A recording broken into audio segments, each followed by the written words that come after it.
I feel the Holy Ghost.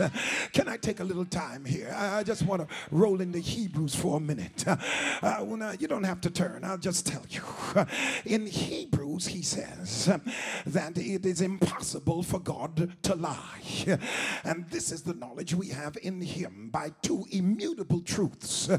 It is impossible for God to lie. He spoke a word in a unique way to you and to me, and we didn't accept it, or we didn't take him at his word. So here's what God said. He said he looked into the affairs of man, and he found out that when man swear, that would settle the dispute.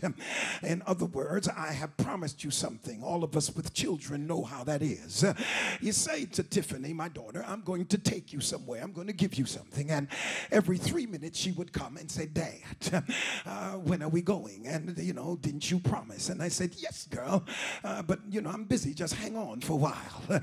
And then another second, well, Daddy, it's time. And just on. And then, ride me to the point where I just want to, forget it. But you can't really do that. Your word is out. Well, God looked in the affairs of man, and he noticed that we get real sad when he makes a promise and it doesn't come to pass as quickly as we want it to. So he does like we do. Well, all right, Tiffany, I cross my heart and hope to die. I'm going to do it. On my mother's grave, on my children's grave, I'm going to do it. As the sun is in place, I'm going to do it. So God said he saw that settled the discussion.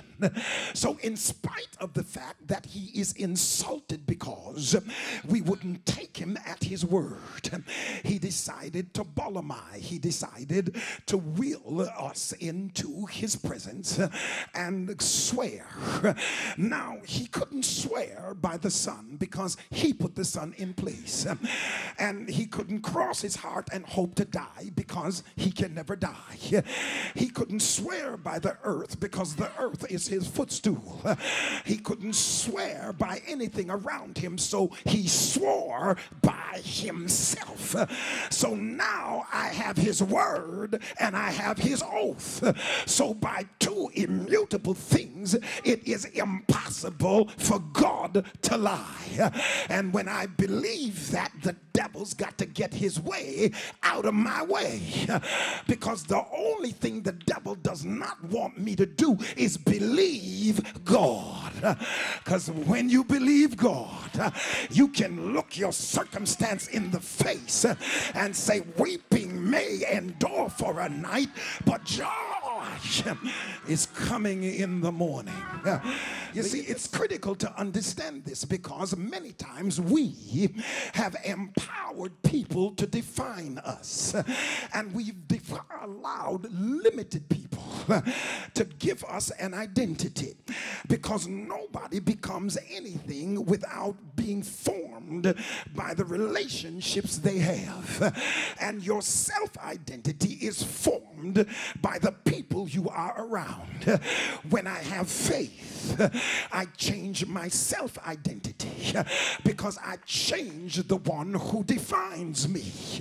And once he defines me different than you defined me, you no longer have power over me because I've reduced your significance to who I am. I feel something pushing me.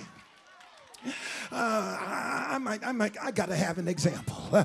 You see, you have somebody who you have made significant because we empower people to have power over us, and we empower people to have power over the way we feel about our lives. It's a critical piece now because you go downtown and you get dressed and you buy what you think is real tough, or maybe you change your hairstyle and you're doing your hair a little different now. You just got a little thing going on, and Bill Blass can come by and see you and say, oh my God, girl, you are out of sight, you are wonderful. And you say, well, thank you, Bill, I appreciate that.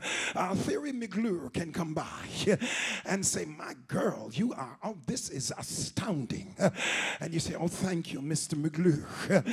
Givenchy can come by and say, my, you are wonderful. You have put yourself together real good. Grace Jones can come by and say, my girl, you are the bomb. This is out of sight. I couldn't even do this myself. And you'd accept that and go on. But there's one person in your life that might not know fashion from a hole in the ground, but you just want him to notice that something is different with you. Can you see anything different, baby?